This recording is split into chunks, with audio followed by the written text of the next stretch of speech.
these villages that I've seen, I mean, everybody, not maybe every grandpa, but in every family, they have iPhone and 5G.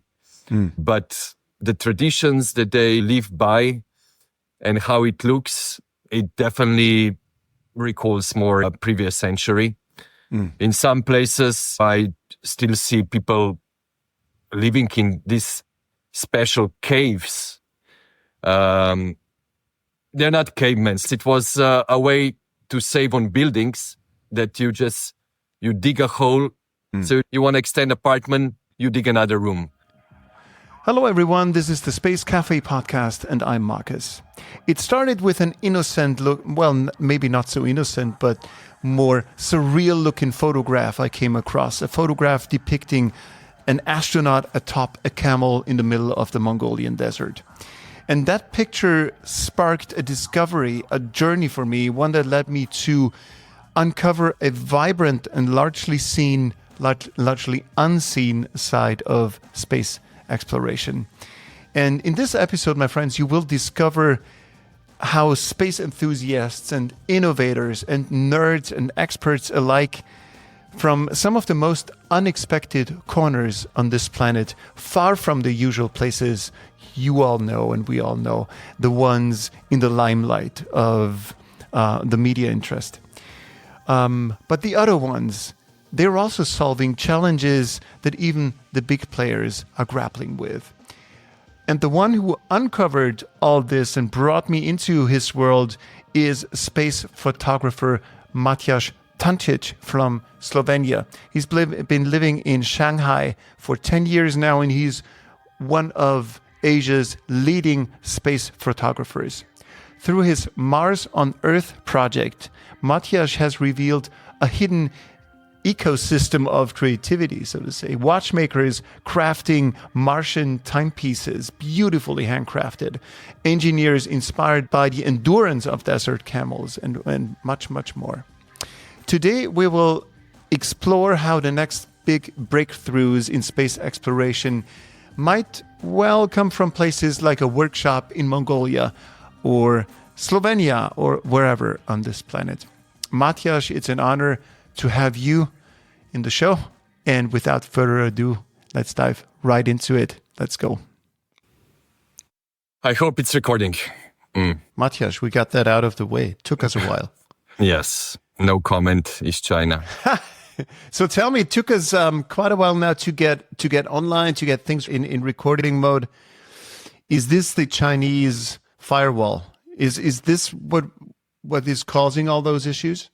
Yeah, it's true. The thing in China is there are some apps, some websites. There are certain things that they are blocked. So you never know. You come up with a new tool as this recording. It's always a guess. It's going to work. It's not going to work.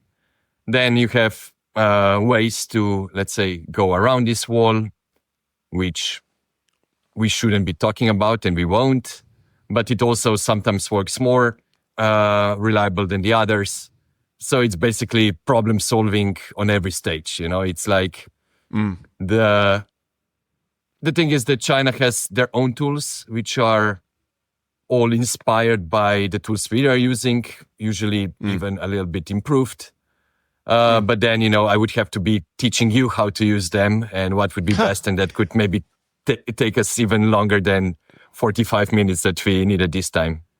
Wow. What do you mean improved? Is there like a better version of WhatsApp or such for tools? Sure, yeah. I mean, maybe you heard about WeChat.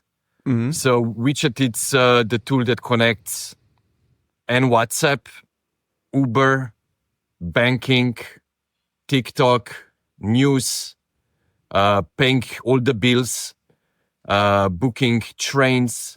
So it's one app that rules them all the payment. So even if you see, it's not a usual site, but if you see, let's say, a homeless on the street, they also will have just a QR code because there is no cash used in China. Basically, I used it maybe the first year or two when I was visiting China, but then it's just like WeChat, or the other option, it's Alipay. from Alibaba.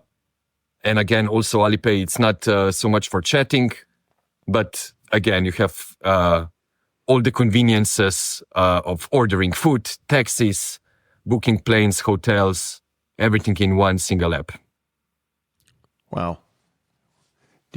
Over here in Europe and in different places in the world, there is privacy concerns. Is this an issue? What do people think about this concentration of private data on such an app? So I would dare to claim that China is probably the safest country in the world when it comes to crime and so on. So this is something that the citizens of China usually, take, we give some privacy away, being monitored by cameras and apps, etc. But on the other side, kids can go at midnight, walk anywhere in China without being accompanied by, parents or a drunk person or a bunch of girls in short outfits. They can go anywhere, anytime. Just, it was 1 week also ago, I just took a photo. There was a nice racing bike and he was tied to a pole with a shoelace. I don't know why they needed a shoelace, instead of I don't know how thick of a chain that you would use in Europe and would still disappear. But yeah, it was tied with a shoelace. So, I keep my front doors open, no matter which city I go. Wow. So, there are pluses and minuses. Wow. Very interesting. Why do you think is that? Is that because there is surveillance everywhere and so crime makes no sense because there is no dark back alley where I could hide to commit a crime? I think you cannot hide, and in the long term, it doesn't pay. They get you once and you can, lose the benefits of, using the public transport. Maybe we're talking about smaller crime. And if we connect to this social credit that people talked so much about it, there is not, I don't think it exists. It was like a pilot project.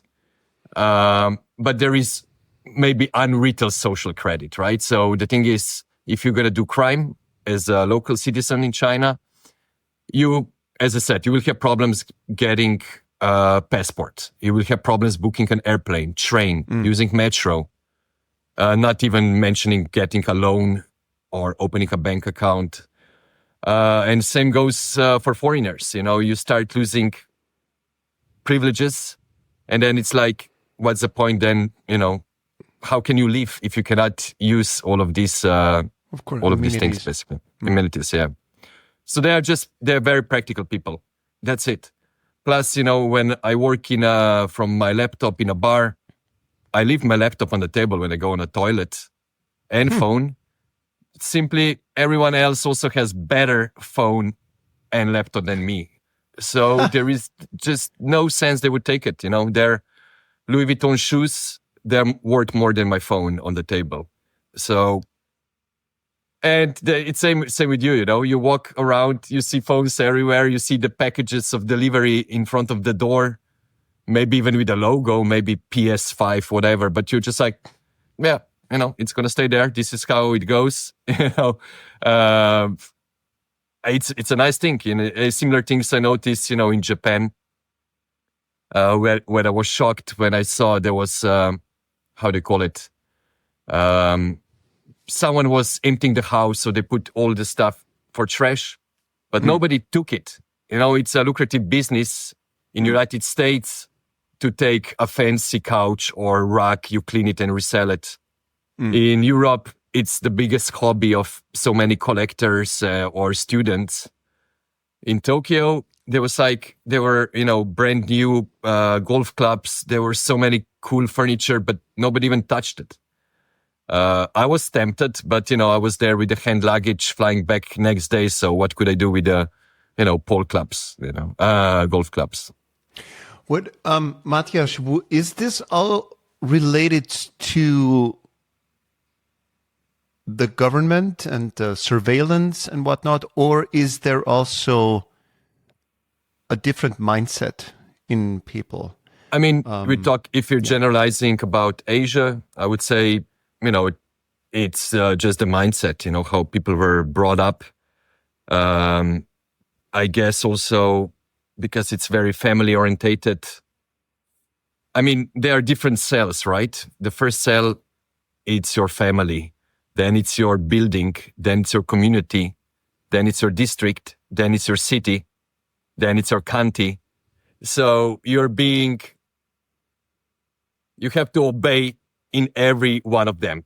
Within your family, with your certain set of rules. Within the building, with a certain set of rules. Within compound, with a certain set of rules. So there is some micro management and government done so that, the government doesn't have to do it even, And again, this brings also benefits. Nobody would be starving, basically, because your family will take care of you. If not this, it's going to be your building. If not this, it's going to be, again, the compound. So it's sort of a secure safety valve for many things. It's a network, yeah. And probably also has to do something, let's say, with the religion, with either Confucianism or, in Japan, Taoism, and so on. So you're currently in Shanghai. Yes. And so I'm picturing Shanghai as this insanely huge metropolis, 20 million people, 25 million people. 25, yeah. So from my perspective as a Westerner, as a European citizen, I'm picturing anonymity. I'm picturing skyscrapers wherever you look, and again, anonymity. So now I'd be super curious to find out how that works, what you just mentioned, that being self-contained into a larger community. How does this work for you? What is your everyday for you like? Is there something like anonymity, like loneliness, or are you contained somewhere? So there is lots of skyscrapers, but I always lived, which is called the former French Concession, which is a little bit more European. You have these old villas from the time of the French occupying and British and the other, and Americans, Brits, Russians, and so on. So you have, let's say, 3-story buildings, lots of trees, lots of coffee shops, vintage stores, bagel shops. So it's like very, let's say, gentrified and pleasant place to be. And it's also the area where the foreign ideas and shops mix with the local people, the old Shanghaiese living in these houses. So as I mentioned, I just moved. I was living in a ground floor before, and you always meet with the neighbors. There were some elderly Shanghaiese ladies.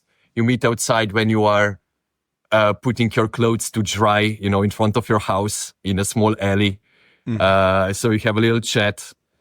So everyone knows what's happening a little bit. It's the alleyway. It's 3 meter wide.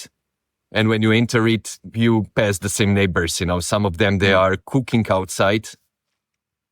It is the city of the future, but there are some houses that would still have maybe a toilet together or a sink outside. So there is a blend of different realities and modernities, let's say. And now I moved just 1 block down, like 2 minutes walking, and it's a bit more, probably 20 years more younger building. So it's 4 floors, nice brick building. But at the gate, you have a security guard, which checks who goes in. I mean, he's there. So just it's like a to gated community. Sort of, yeah. And also then just in front, then my alley, it's the second one to the right when you enter. And there's usually a retired guy sitting there on a chair who is also employed as, checking what's happening. It's very common. In Beijing, where I used to live, you always have these old ladies sitting on the streets with a red band over their hand. And they were the local eyes and ears, which, again, it's exactly the same what we talked before. Safety, yes, but also don't do something stupid, I don't know, with two guys carrying a rug and the legs sticking out, you don't do that. You're going to be seen. So no body disposal or something, that you see in the movies. So it is macro community, where, you say hi to neighbors. But this is the French concession, even if I go to shop or to a restaurant, to a club, I will meet friends.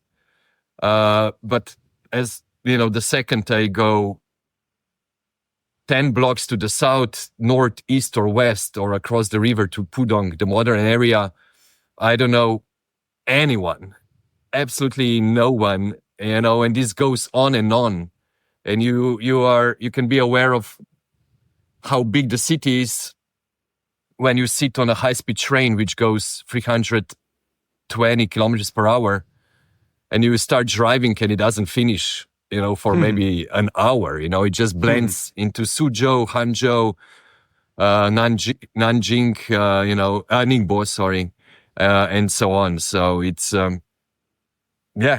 fascinating, this scale. Do you speak Chinese? Now, Chinese Mandarin? There's no such, I speak a little bit Mandarin. Whatever I know, I know from like Beijing accent. So now when I'm in Shanghai, I don't understand a single thing. But because of the modernity, everyone has the app to translate. So I haven't seen this traveling around the world, and I travel a lot. But here, every time they see you, they would just, say it in the phone and then give it to you, either text or the sound. So everybody is using translation apps, or, they want to chat with you. They would call their nephew, friend, ex who speaks English and put it on the phone. So they're very, very willing to communicate. It's not like somewhere in the East Europe or France that if you don't speak the language, they're going to be just get out of here. Here, they're always super happy to see you. They want to communicate. They want to chat. They want to connect. And just last time, I figure out they have 4,500 contacts on WeChat. I have no idea how this happened. And it's not like, Instagram or X, where you just follow someone that doesn't know you. Here, it had to be, most of the time, has to be like physical to scan your QR code to add you. So people are very, very open and communicative, contrary to popular belief that they are a closed society, they mind themselves, they're rude. That's definitely not the case. What, to give me a comparison so I can assess the expenses as compared to expenses over here in Europe. So how much do you spend, for example, for a dinner? How much do you spend for a rent for a 100 square meter apartment? So what is life like? It really, really, really, really, really depends. You can have a dinner easily for $3-4 or euros. If you, share apartment in a little bit outside of town, it can be, probably you can get something for 200, 300, 350. I'm saying a bit further out, right? But then the dinner, they go, to $800 per meal in ultraviolet. And apartments can also easily go, to 4, 5, 6,000 to have a duplex in a new building. So that's the case. That's the funny part, you go for dinner, you would normal dinner, you would spend about, with maybe a beer or two, you would spend about 15 euros. But then, you go to have a cocktail and you would pay, the same amount, Okay. So the Western things, they tend to be quite expensive, but the local things are, very cheap. So local beer in a shop, €1. You go to, a craft brewery, you can pay for 3 deciliter beer, €12 easily. Not easily, but it happens. But easily €6-7 for a beer, a craft beer. What's the, like in Shanghai, like your average income that you would compare, or from a job description compared to Western incomes? So how much do people make a month? Hard question, very hard. Especially as a freelancer, and especially as doing such a big variety of different photo shoots. The thing is more that why I like to work here is because there is such a big variety of different kind of jobs, So you can, one day you can be shooting, let's say, outdoor wear campaign on almost 4,000 meters high, in the mountains in Shangri-La. Then the next day you would go shoot event of Porsche in a desert. Then you do a photo story about female surfing crew in Hainan, which is the Chinese Hawaii, so-called Hawaii. So it's a tropical island with sandy beaches and waves. And then you do, a story about bullfighting in mountains of Guizhou, where bull fights each other and people live like they lived 100 years ago in a very interesting communities with like wooden houses, and they have an amazing wooden towers where every night villagers meet to chat, to play music, to watch a movie together on LED screen. And on the side, they have this bull that they wash, they feed. And when he dies, they bury him like a king in a tomb and have 3-day party. So that's China, you can go from Himalaya to desert to tropical jungle to futuristic city and photograph, from Lewis Hamilton, Cindy Crawford one day, and the next day coal miners or, villagers planting blueberries, or, that's the biggest value for me. Besides, yeah. It sounds like the bandwidth of possibilities and life is wider than over here in Europe. So is it valid to compare or to say that there are places in China that are, in comparison to Europe or the United States, like way back in history, like, for example, like, I don't know, decades or 100 years back, but at the same time, you have those mega cities that are way beyond our most modern cities, like that you have places that go back to the 1900s, and then at the same time, you have places that go up to the 22nd century. Is that valid to say? 100%, yeah.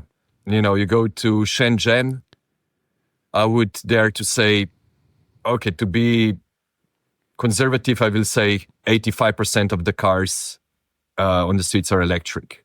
Wow. And vans and buses and trucks and the delivery. You see, they have drone delivery for the packages, and so on. So, the most modern metro, which is clean. When you are in a hotel and you order food, there is a tiny robot that delivers to you to the 17th floor. Because at the reception, the delivery guy just puts the room number, the little hatch open, it puts the food inside.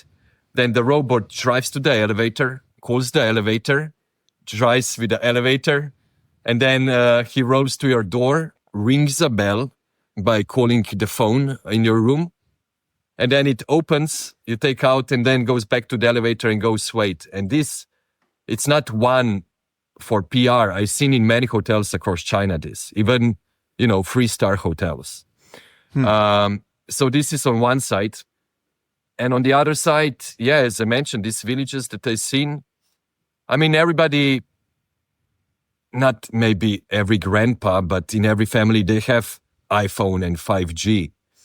But the traditions that they, live by and how it looks, it definitely recalls more, a previous century. In some places, I still see people living in these special caves. They're not cavemen. Let's not go so far. But it was a way to save on buildings that you dig a hole in front of this. I don't know what kind of ground it was. So you could have a very intricate. It's same as in Australia, right? In Australia, you also have, or in Turkey, you also have people living in the caves. So you want to extend apartment, you dig another room. But up front, you have a big glass window and a door and a courtyard and so on. So some people still live there. I would love to basically see even more because for us, it looks photogenic and romantic. But on the other side, people are aware of life standards all around the world. So the kid who grew up there, he would be like, no, man, I'm not going to be farming to earn $12 per month. I want to go, even if it's an assembly factory where I can earn at least $600 a month. And then I'm not going to live in a cave. How can I get a girlfriend to marry by telling her I live in a cave? I have to tell her I have an apartment, I have a degree, that would be a bonus, and I have an electric SUV. So this consumerism, it's basically driving the modernity. So the young people mostly, I would say 90%, they would move out to cities. But the older generations, they would still, live there. They are not craving for the modernities. They have, their gang to play cards. They have their birds in the cages, and they meet with other grandpas with birds in the cages, and they talk about. They fly kites. They grow veggies. They have, good life, especially if the kids, send back money and come visit them more than twice a year, which is already quite a lot in this busy pace.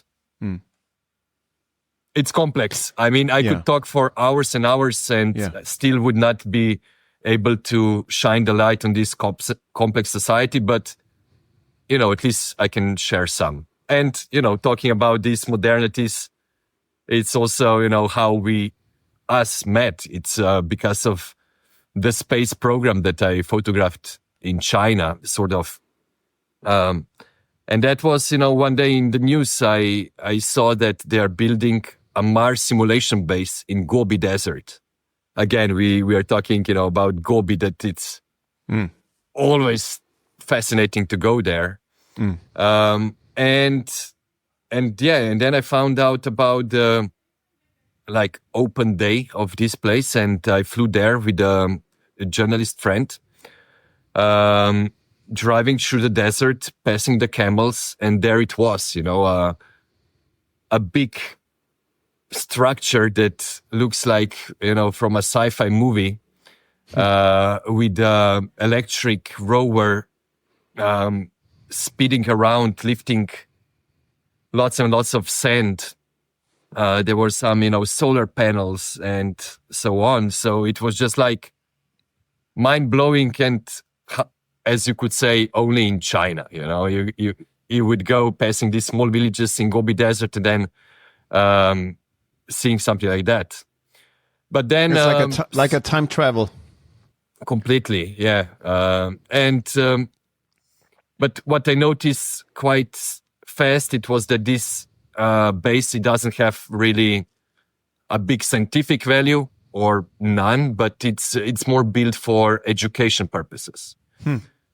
Similar as, pretty new planetarium in Shanghai, which is the biggest in the world. It's to educate people, to get them interested in science. And yeah, in this Mars simulation base, you could see how you would grow food with hydroponics, how you would take care of recycling the waste, how you would get the energy, and so on and so on. So all the basic modules that we need for the survival, which of course you learn more by seeing than, reading about it, and it's abstract and you get distracted by phones. Even I was like a small kid running around exploring this place. It was a very fascinating place. Why do you think, or how is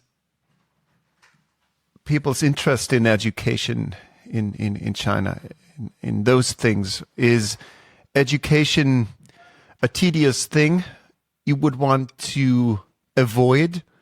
Or is it something where like people go proactively toward? Now you opened another huge topic that I usually like to mention because it's so fascinating.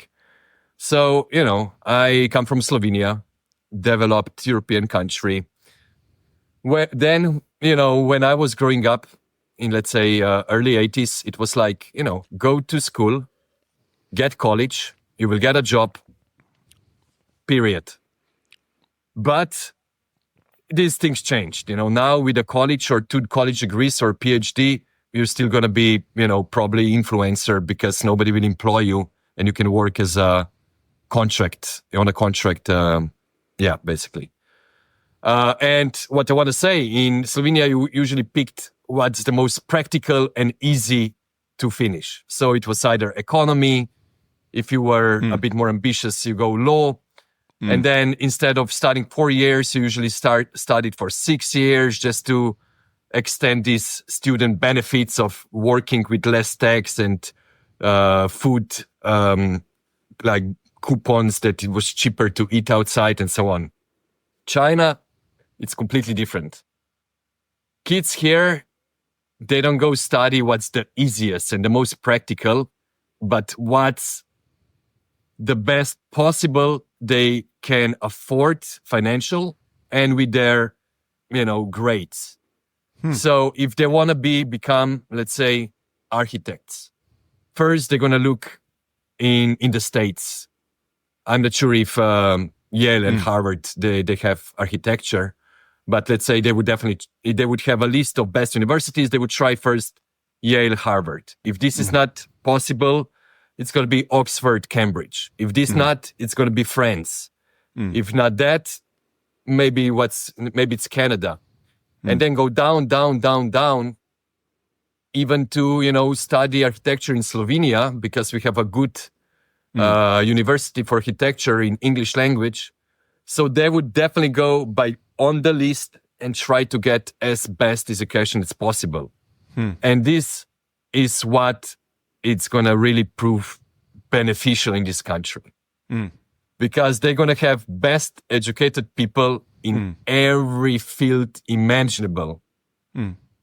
I mean, in Beijing, in their language university, I'm 95% sure my number is correct, but they teach 190 languages. I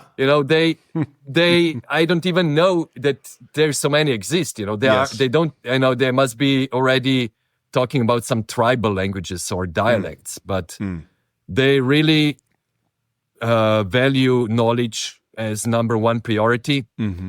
And you can see this, I mean, Musk was dreaming about this. Was it Musk? No, it was Branson with this train in the vacuum. Hyperloop. No, that was Musk. That was the Hyperloop. Is the train? No, it was. Yes. Was Yes. it? What about Virgin Galactic? They also Now, had Virgin something, no? Galactic is Branson. Yeah, but anyway, one of these two rich guys, they tried to do this train that goes, 600, 800 kilometers per hour. It goes in vacuum, and, it would be faster than plane almost, In China, they are already testing on a way larger scale this. They are not afraid of, investing money into all these technologies and trying to catch up and overtake in everything what's possible. Yeah. And you can see that the best example is space. Yes. There was a very good quote by Mao, but I forgot. It's something like that they cannot even send a potato into space when Russians and Americans, they were sending satellites. And that was, in the 60s. And now, look at them. They have the most modern and the second space station. Yes. When one is, probably going to get decommissioned, they're going to be the only one with a space station. Yes. Landed on the dark side of the moon, and probably many more things that we don't even know that they are developing, Also, space tourism. Yes. And I guess, they will, overtake the West. One thing is because they have complete support from the government. Then also with this comes, a big market of 1.5 billion. So if you have space tourism, you have enough people who will, wanted to do it. And so on and so on. It's like, the knowledge, it's what. Yeah. Tell me, Matjaž, how much do you know about the Chinese space program, space industry? Because there's not like too much information that spills over to the rest of the world. I'm just wondering, I read today that they're sort of gearing up for some sort of space shuttle, Dream Chaser type spacecraft that they're testing. Then, of course, we have the space station and space tourism that you're mentioning. So what else is there that you came across? There are a couple of very good blogs and websites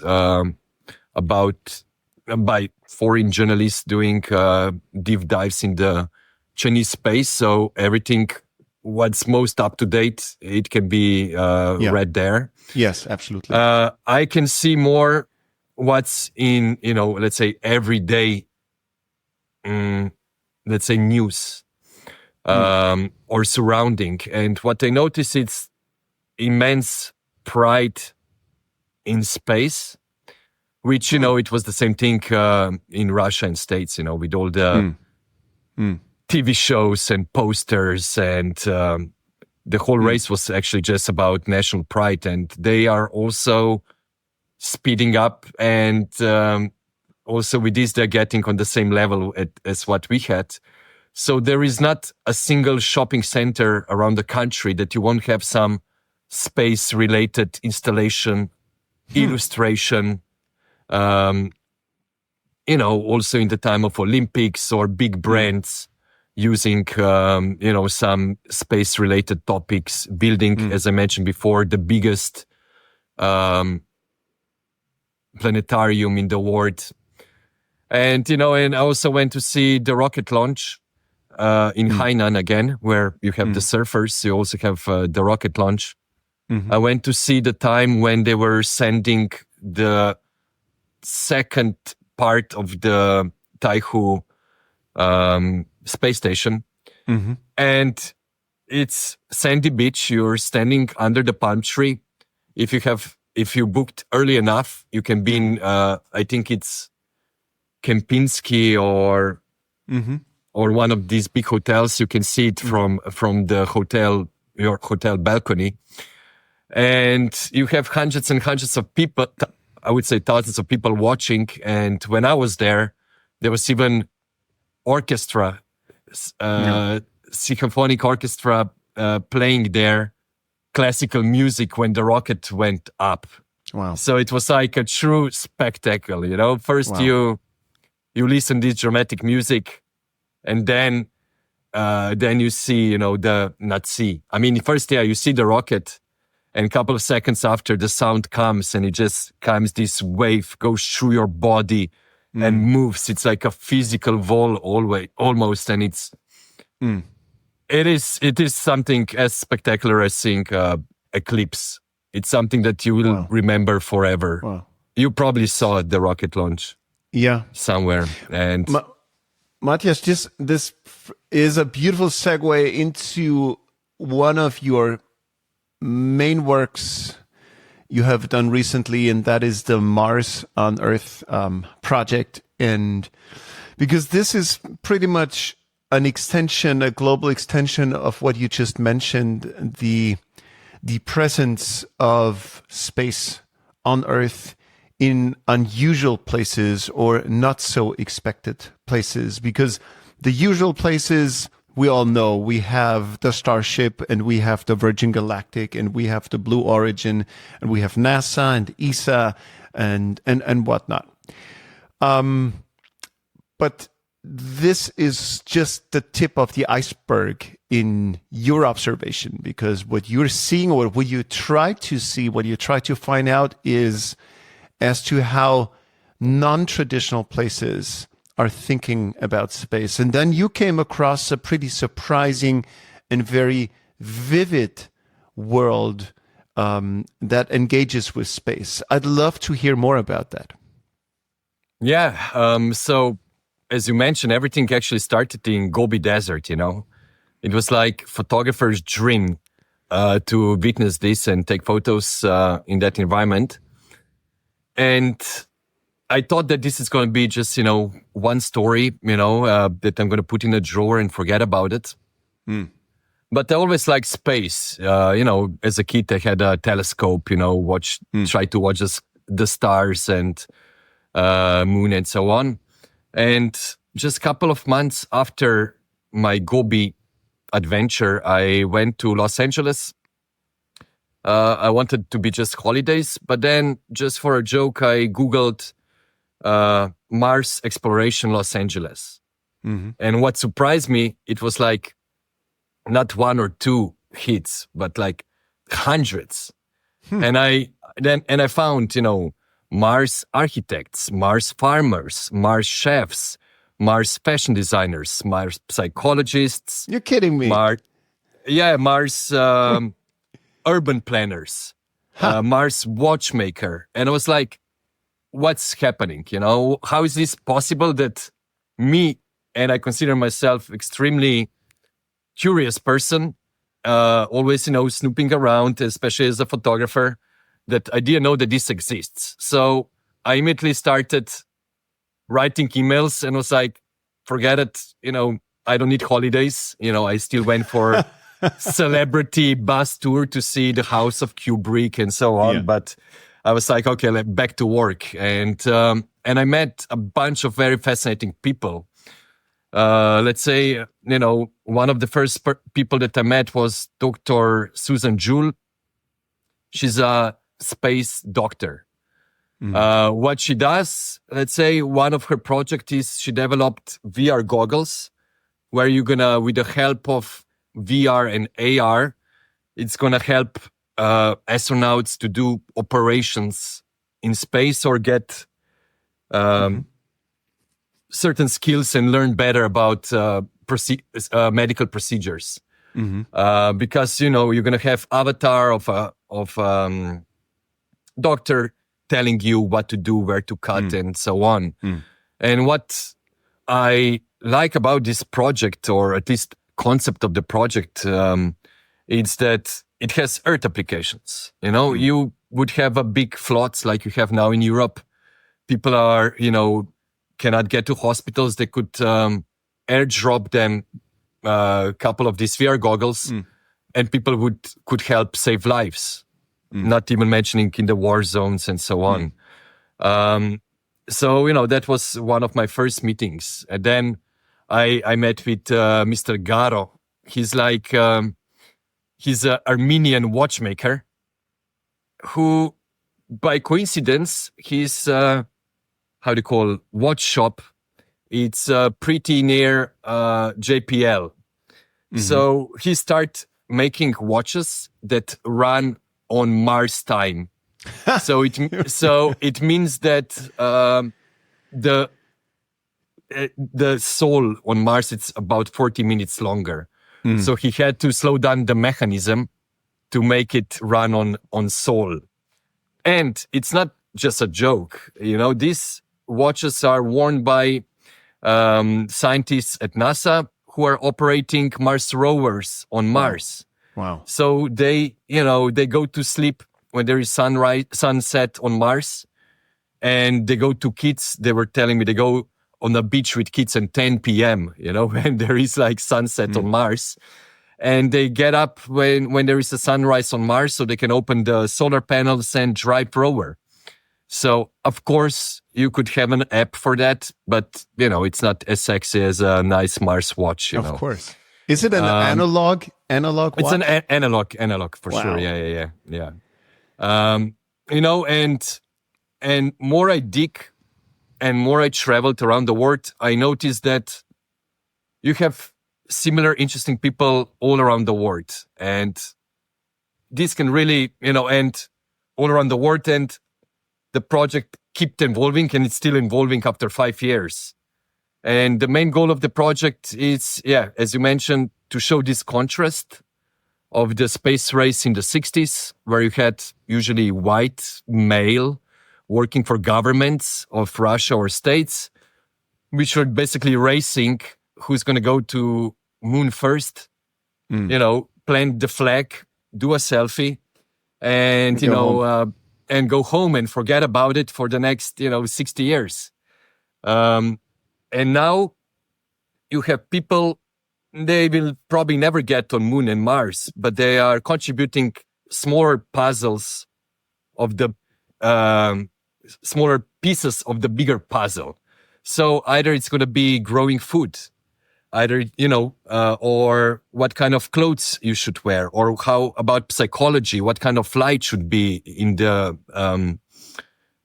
Mars base or Moon base. And also the fact is, we didn't need this for a short trip to Moon and back. But when we're going to go to Mars, which is going to take us probably 2 years to, or 2 years to go there and back, we're going to need to figure out, how to grow some of our food, especially if we want to stay there, how we're going to recycle water and all these advancements. And I got sidetracked now. I wanted to say that I was surprised that I noticed all around the world, anywhere I traveled, that you had some space enthusiasts and scientists. And as the best example I can give you, it's just Slovenia. We are, a country of 2 million people. We never had any space program and so on, besides Nordnung, who was army officer interested in rocketry in the 19th century. And it was his idea to make this geostationary station, which was later seen also in Kubrick's 2001. So it's like, the donut-shaped station that it's rotating so fast that it creates a gravity. Gravity. Yeah. So it was his idea, in fucking... Pardon. So that's Slovenian, a Slovenian idea. It was back in the day, it was still Austro-Hungarian Empire and so on and so on. But yeah, it was his idea, Herman Potočnik Nordnung. And, we have some, but that's, for the next 200 years, we had nothing, basically. But back to the story. Now, one of, let's say, the company that I photographed first was Duol. Duol is a company that built these inflatable structures that on Earth it's used to cover, let's say, a football pitch or tennis court in the winter. It's like a white inflatable structure, and their technology is so good that they received funding from NASA to develop this for Mars or Moon. So, and then And then we have Dr. Igor Mekjević, who is a big specialist in medicine and especially in losing bone density and muscles when you are in low gravity. Zero gravity. And in Slovenia, they're now testing one of the free, as called short arm human centrifuge. So it's a centrifuge that rotates. This rotation creates gravity, and then astronauts could do exercise on this sort of centrifuge. So this would make it way faster and easier than being strapped and run for 2 hours every day. And again, why I like both of these inventions that I'm mentioning now, they both have Earth applications. You know, you can put the structures of Duol in the desert, or you can put them in Greenland and grow food, or you know, put temporary housing for the people. Not to mention the short arm centrifuge, which can be used for people who are trying to recover after an accident, you know, and they are bed bound. They could, you know, strap them to this, and they could do, you know, some exercise without standing up. Or, you know, elderly people in retirement homes and so on. Hey, Matjaž, could you take a look at a bunch of your photos and maybe you'll tell us the stories behind those photos? Are you going to open them? Because I already start describing quite some of them. Sure. What were like the ones that stood out to you quite a bit? So maybe the ones you wouldn't expect, the unusual ones. So the unusual one, I mean, I definitely, first thing that comes to my mind, it's my last photo I did. I was, this summer, I was in Mongolia, where I was doing a project about reforestation. Because Mongolia has only 8% of the forests. And they are trying to plant 1 billion trees till 2030, let's say. Anyway, very interesting story. Spent some time in Mongolia, but like always now, every time I travel now, I Googled Mongolia Mars exploration. Little did you know, in two days after this Googling, I managed to meet their cosmonaut who went to space in I believe 81. So I managed to meet the only and the first and the only Mongolian astronaut. But what was even more interesting is that I met a group of engineers and space enthusiasts who are trying to build a Mars simulation base in Gobi Desert. And they're called Mars V. And they also want to build a Mars rover, which they drew the inspiration from the camel, which is, you know, typical animal in Mongolia. So photo I took was actually an astronaut on a camel. So, you know, I love it's that a photo. It's a photo that, you know, some people think it's AI. Some people think it's from a movie set. And that's all okay. I want to people wonder. I want to people, especially, most importantly, be so intrigued by the photo, each photo of that I take, that they would go read about the photo and the project. Because when you see the guy on the camel, then you can read that, you know, the spacesuit the guy is wearing, it's their design, you know, and they 3D printed the helmet and they adjusted for the super high temperatures and super low temperatures in Gobi Desert. And that the camel, it's basically sort of inspiration for the Mars rover that they are building, because it can traverse big, vast landscapes, you know, and dunes. Plus, it has enough energy stored to, you know, to do it for a long time. We're getting very close to those Star Wars walkers. I don't Exactly. know. Is this was there a term for them? You know what the ones, those I huge know. machines. Now I know. Yeah, exactly. Yeah. Exactly. I forgot. But Yeah. that's the thing, you know. I don't want to take photos of guys in white lab coats Yeah. because people are gonna get bored after the third photo they're gonna see. Yes. You know. So I try to use the visual language of science fiction. This is the language that we all speak. We all, you know, you already have references that I even forgot about it, you know? And each youngster or not youngster, they're going to have their own references from movies, either comic books or computer games. And that's going to draw their attention. And then I hope they're going to read about it and learn about all these inventions and remarkable people around the world, basically. Mm-hmm. So, you know, yeah, I mean, for this project, I've been photographing across Asia, States, Europe. I've been also to South Africa because people a lot of time, most of the time, always would basically not connect African continent with space or astronomy. But only in South America, the South African Republic alone, you have more than 200 space startups. Wow. And not only that, they're now building the biggest radio satellite ever built. And it's called SKA.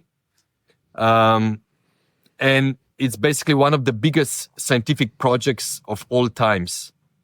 Because they're going to build 264.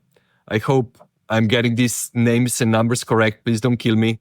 But again, I'm just trying to inspire and do some more research yourself.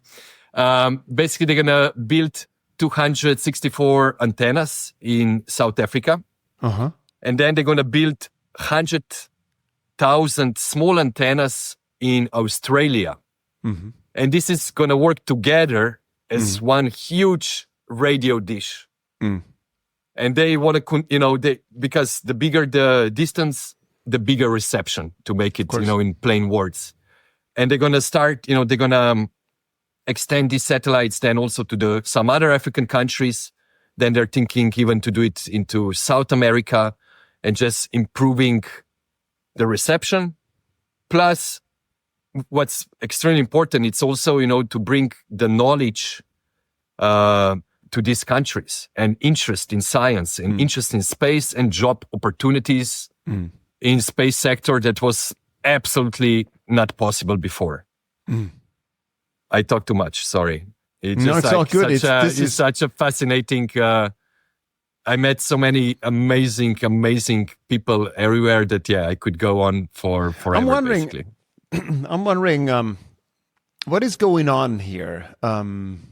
Because sometimes on my show I keep I'm getting philosophical, and I have a hunch, maybe it's wrong, maybe it's right, that we are, as humanity, that we're sort of getting ready, we're growing wings to leave this planet, because we're evolving into something that is building up those outward force.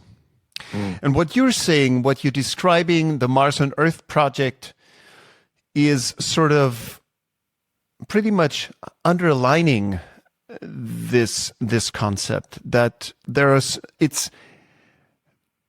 the world is brimming with upward motion. And would you subscribe to this? Is it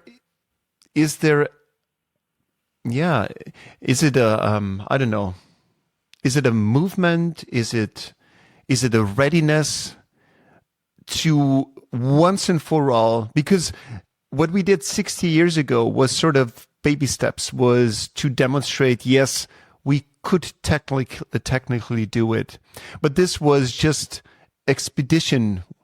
But now we're getting ready to go beyond the expedition type space travel. We're going in a way where things become commercial, where we're getting ready to stay. Like you left Slovenia, you went to China to perhaps stay for good.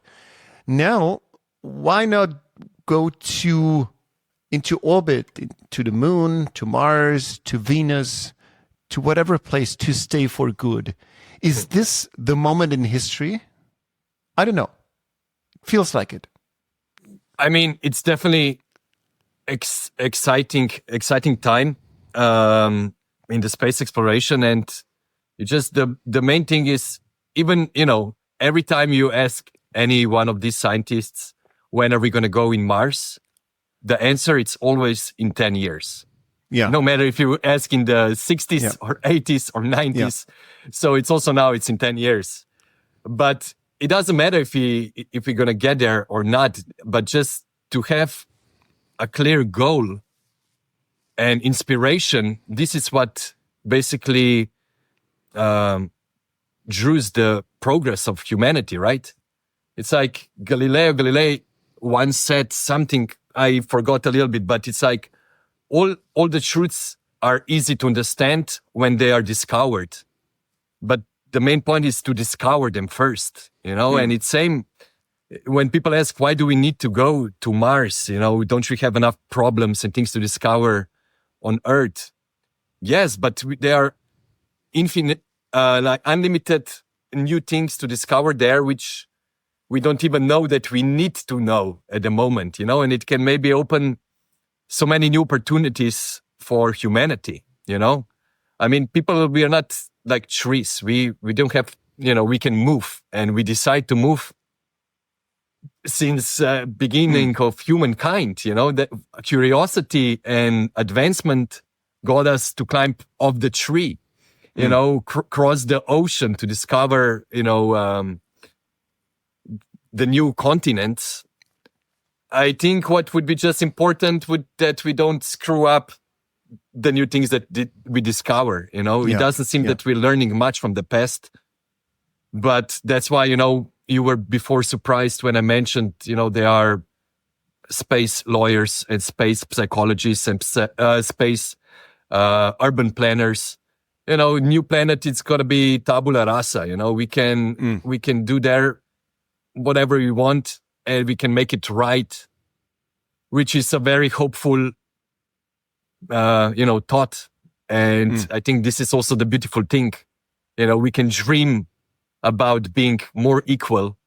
And also this project is trying to show, at least some hope for the, improving Earth and getting more equal opportunities, no matter, what color were you born, which continent were you born, what pronoun were you born, we all have opportunity to be part of this new, and I will not say last, but it's the new frontier. I'm sure when we're going to get to Mars, we're going to find another one and another one and another one. As a photographer, what's the story you would tell about space if you were to go into space? Because I could imagine that it's space is pretty tricky, a tricky subject to photograph because it's so vast. So it's kind of, space photos quickly get boring because they all look the same, and so it's kind of. So, what would your approach towards space storytelling be?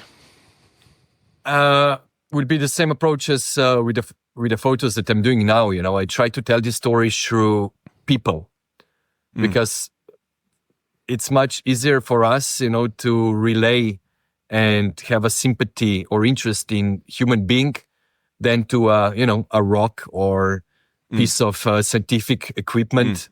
So, it would be amazing for me to, let's say, be part of the first crew to Mars and capture the emotions, from the excitement to fear to, doubt, love maybe, so that would be, I think, especially in such a long and stressful, dangerous trip and also pioneer trip, there would be no lack of emotions, and this is what I would try to capture. And then, of course, maybe pair them with some Martian landscapes, which were never photographed as good as, or high def as before. So I'm sure it would be infinite amount of inspiration. But those rover images from Mars, they are pretty fascinating because there are very high, there are lots of high-res footage and images out there already. So it's mind-blowing to see those photos and how close this place is. Like, technically, it's pretty far away, but it's like you standing out there at the same time knowing that this is a wildly deadly place still that needs to be made ready for our arrival. But at the same time, there's this beauty of it being a virgin place. And I think this is one of the main challenges we have to grapple with, and that is how to not export our human issues and human however we're treating this planet out there in that new world. Yeah. I mean, that's, I guess, the topic of many TV shows, about space. You always have two teams. You have a team of scientists who they want to preserve it as it is. And then you have always the evil team of capitalists, mining company. And then maybe scientists fall in love with the bad guy, etc. So, but as I said, I think it's going to be hard to find all the solutions, but I hope at least some sustainability can be implemented. Tell me about, Matjaž, tell me about photo technology. And I think there's something, is there something you were experimenting with 3D photography and space? So could you talk to this and how this could be relevant? In the past, I was shooting a lot in 3D technique. That's true. I did even 2 photo books, which were portrait-based in 3D technique. I did a couple of ads and magazines and so on. So I was quite a big fan of 3D. But I always wanted 3D to be actually used to add something to the story.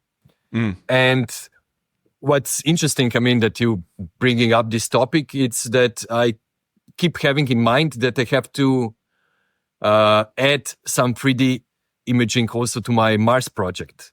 People would say, why? The fact is that especially when you have some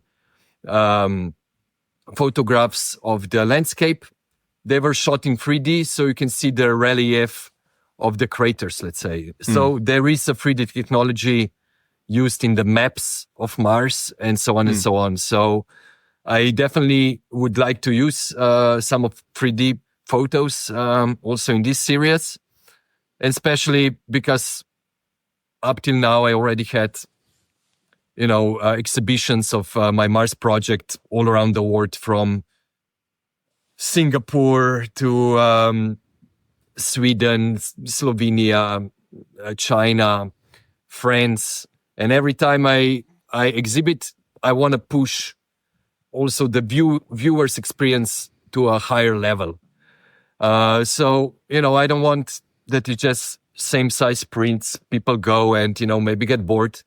I want to always to adjust the project to the space. So last, my big exhibition I had in Shanghai, the building looked a little bit like a spaceship. It had 3 circular spaces with a little atrium in the middle that looked like a little space garden. So, I discussed with the gallery owners, and we put orange sand there, and we planted a flag of Mars right in the middle of this sand.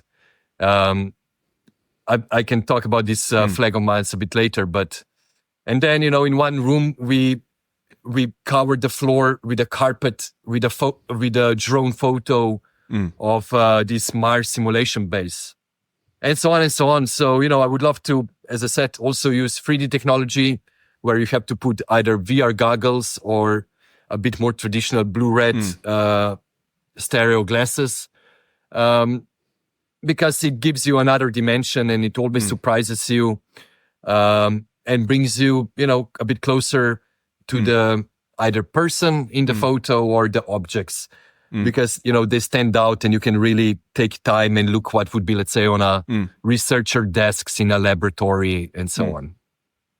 Who will be? But yeah. Who will be the first to set foot on Mars or on a different celestial body in the future? Who will be? Is it the Chinese, the Americans, Europeans, the Russians? Who will it be? If I had to put bets at the moment, I would maybe Chinese. Maybe Chinese could be the first. I guess not Russians, but let's see. But yeah, I think the Chinese progress, and being more, how to say, with more one goal and one organization, instead of having NASA, working with ESA, working with SpaceX, working with Blue Origin and so on, and Boeing. I think this slows down lots of progress, lots of time. So if you ask me in 2024, I would say China, but let's see. I mean, my bigger question is, when, so always when I photograph 10 years. Yeah, I know. So always when I shoot this project and I shoot some, young engineers and scientists, that I photograph them in South African Republic, or, in the Mars rover competition in the States, or in India. I'm more curious, are these the people who going to be standing on Mars?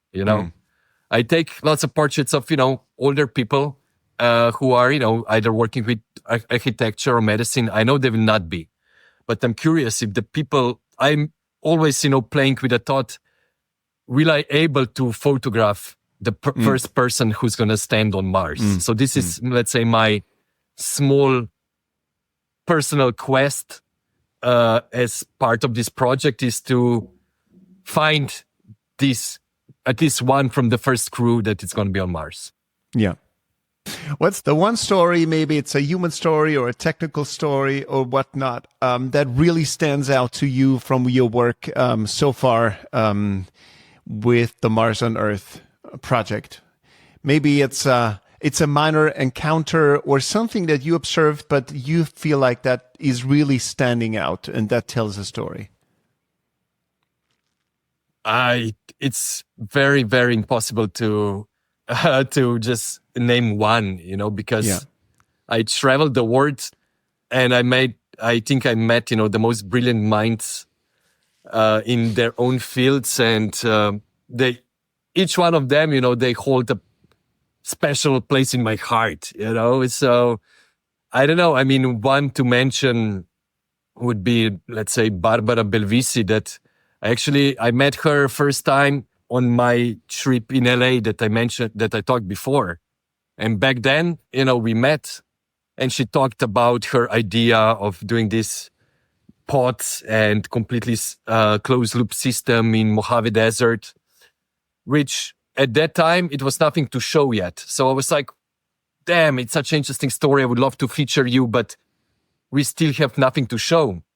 But then last year I was in Paris, and I see, Barbara, it's actually in Paris, and they built a biopod, which is actually an inflatable structure that you can use for growing food in space, but again, also on Earth in either, very cold or very hot environments.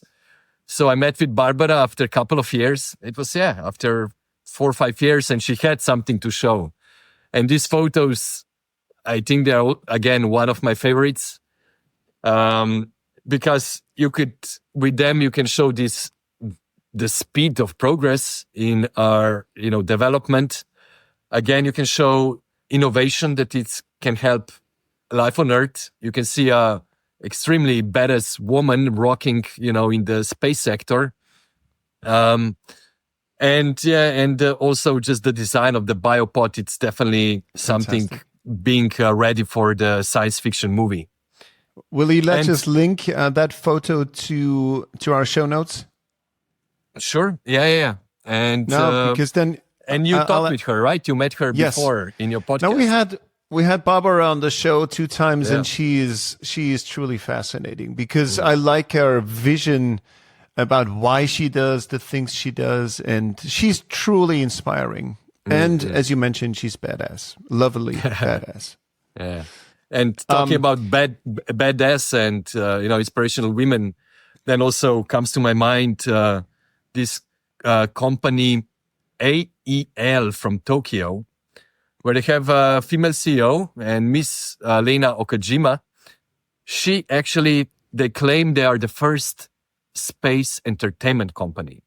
Huh. What it means is they created a satellite which can shoot out artificial shooting stars. So, you're going to have an anniversary of, 1,000 podcast, or, you want to surprise one of your friends for a wedding. You can, pay, it's a bit pricey, but you can pay to AEL and say, on top of, in Paris, 11 p.m., give me 3 shooting stars. Yeah. And then this is going to happen. So I think it's a great, especially from marketing perspective, because this is how you get the stories going and getting some attention. But then, of course, there are satellites, they're gathering also other valuable information and has also other use than just being a catapult for shooting stars around the world. Fantastic story. Matjaž, if the call came, would you go? Would you leave Earth and go into space? I would go. I think it's to be in the historic books, as a first photographer on Mars, would be a risk worth taking. So it's very easy to find my website or Instagram or email. So, either, I speak a bit Chinese. So if there's Chinese, I can communicate with them. If it's the American company, I'm ready. And find me and call me. I'm ready. I'm asking because there's a recurring question that I keep asking on the show. And that question is, if you were to go into space, it's usually a long and boring trip because distances are very vast. Mm-hmm. So my question to you is, what's the one piece of music, the one tune you would not want to miss on that journey into the unknown that you would want to pick and put on a playlist? Because we have a playlist for the aspiring space traveler on Spotify. So what would be your contribution? It's going to probably already have it. It's Space Oddity from David Bowie. So do you have David Bowie? Do we have another pick? Because that one is already taken. I know. What's the other one from David Bowie? About Major Tom? Well, Major Tom, that's already taken. So okay. Then it doesn't have to. It doesn't necessarily have to do with space. I know, but if you're in the space, that and then probably the opening song from Odyssey 2001, or recently the Barbie. Thus spoke Zarathustra. No. No, yeah. Is it? So there's the orchestra. So something dramatic, Something dramatic. Yeah. I think that would be good. And now my last question to you, Matjaž. This place here is called the Space Cafe Podcast. It's a coffee place, so to say, where we hang out and share ideas. And in coffee places, now and then, when you're tired, you energize yourself with an espresso, with a very intense shot of coffee. Now, I challenge you to share an espresso for the mind with me and the audience. What could be an idea, a shot of inspiration you would like to share with me and the audience? Whatever kind of topic you want to choose from. So I think it's just, the summary of what we were talking about, I think the space and the new frontier, it really gives us opportunity to basically start from scratch in a way, to do the things right and be very, again, inclusive society. So just I want to finish on this note. Let's do things right. Let's collaborate, no matter where you're from, and go reach to the stars. And I think it's also from what you have said so far is for what I've heard about China. I think it's also important on this note that you're mentioning that there are many equal worlds on Earth and not just one world.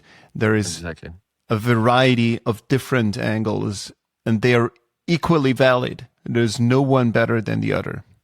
Exactly. Well said. Fantastic, Matjaž Tančič. This was incredibly interesting to hear your wisdom and your insights from a different part of my world, and yet at the same time, that wisdom about our common future. So thank you so much for this. Thank you so much for your time and a very pleasant conversation. Thank you, everyone, for sticking around. I love it. I truly love it when ideas are widening our horizons. Isn't this what this is all about? I mean, like, seriously, learning is the coolest thing ever. And Matjaž definitely let me learn quite a bit about our beautiful planet and our beautiful time we live in the time of space exploration. If you enjoyed this show as much as I did, consider telling a friend about it. A friend you feel like is as nerdy, as interested in space exploration as you are. Maybe you can even make a couple of new friends by referring that show to someone. However you will decide, if there's a little time left in your world, consider giving us a rating for this show on your favorite podcast platform. And to be honest, I hate asking you for this, but obviously it's the only language that the internet speaks. And if we want to grow the show, we need to tell the algorithms that are deciding what lives and what does not, that someone is actually liking this show. And so by your contribution, by your support, we're telling the algorithms to distribute this show to even wider audiences. And this would be the coolest thing ever to me, to let others in our little Space Cafe podcast universe. Anyways, I'm really excited about this episode, and I'm really excited about the one coming up in 2 weeks from now. Thank you, my friends, for sticking around and your enthusiasm so far. It's been a couple of years now. Thank you so much for this. And talk to you in 2 weeks from now. Thank you. Bye-bye.